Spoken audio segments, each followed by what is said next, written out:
What up, YouTube? Yeah, you know who it is. You know who it is. If you don't, it's your boy Shake. So what up, 2K fans? Shakedown 2012 here with another Jordan Rec Center gameplay.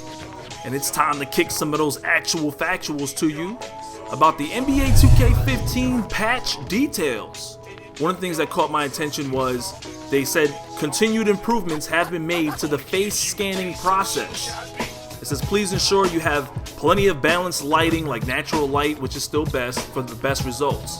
So hopefully I can do a new face scan. It didn't say anything about matching skin tones or anything like that with the face, but I'm just gonna hope for the best with this one. A number of improvements have been made to the My Park Championship experience. Get out there and represent your park. I don't know what that means. I guess we'll find out. The following players have received updated hairstyles and beards: Chris Anderson, Carmelo Anthony, Dwight Howard, just to name a few. He also changed DeAndre Jordan, Marcin Gortat, Kyrie Irving, Iman Shumpert.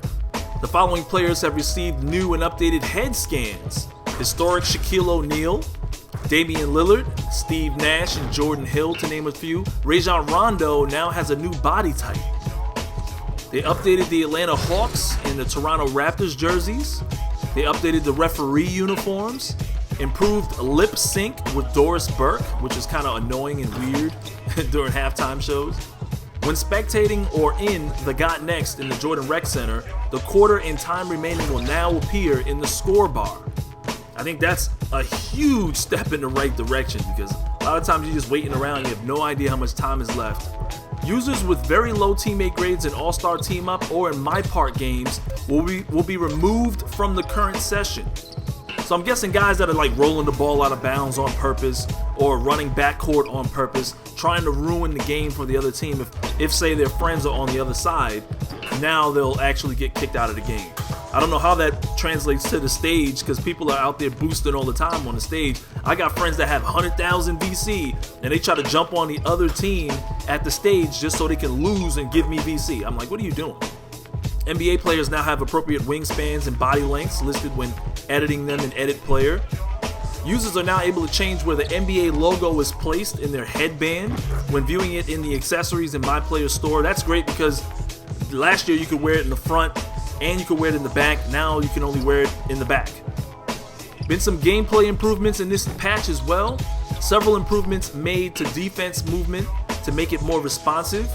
They fixed several issues preventing shooting fouls from being called at a high enough frequency for both the user and the CPU. They fixed the three-point line recognition for jump shooters to prevent them from stepping over the line when attempting a three-point shot.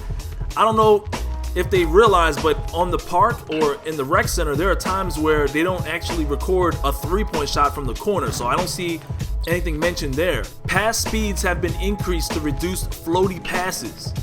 Implemented a casual walk state and new back-to-basket walk launch to get rid of the hunchback walk-ups. Also made it easier to dribble walk in general.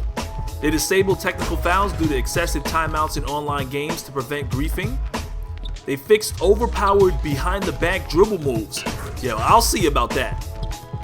They addressed several cases of control unresponsiveness in the dribbling system. They tuned interior and contact shot success for more predictable outcomes. They also reduced contact dunk frequency for posterizers in all game modes, so we'll see if that kind of slows down the posterizer cheese. The AI will now evaluate more options rather than always doing auto putbacks off of offensive rebounds.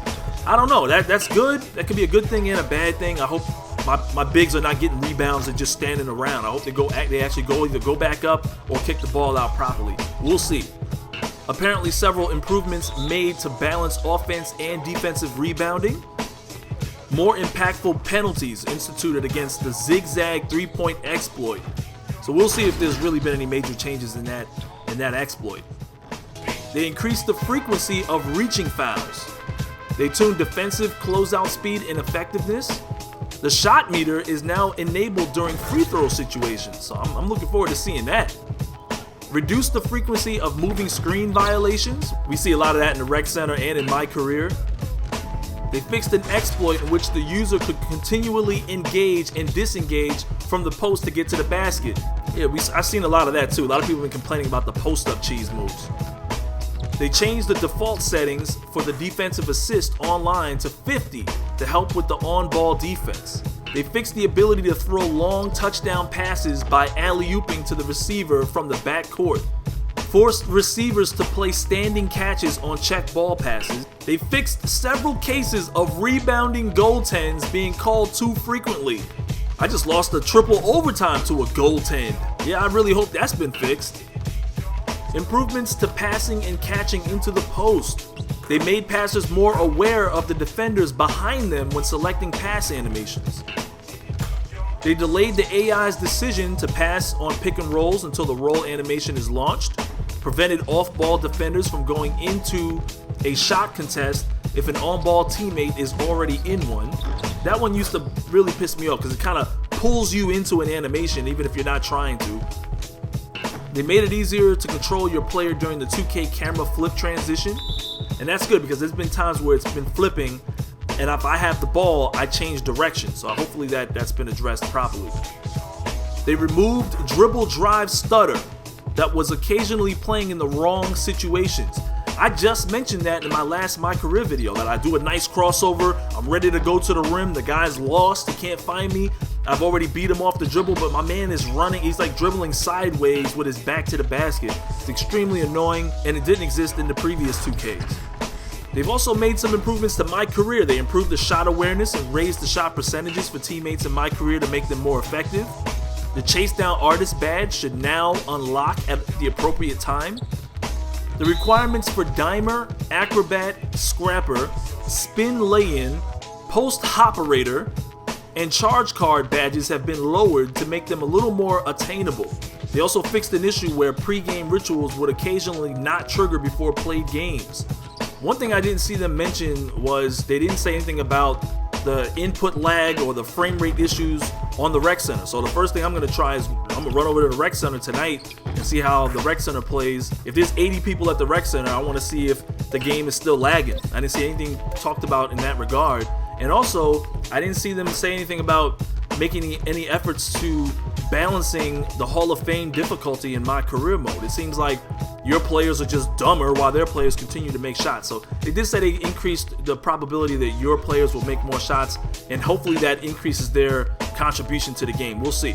If you guys want to see some more information, I'll leave the link in the description so you guys can read all of the information pertaining to the 2K15 latest patch. It's your boy Shake. As always, like the video, show your support, and until next time, I'll holla at you, dude.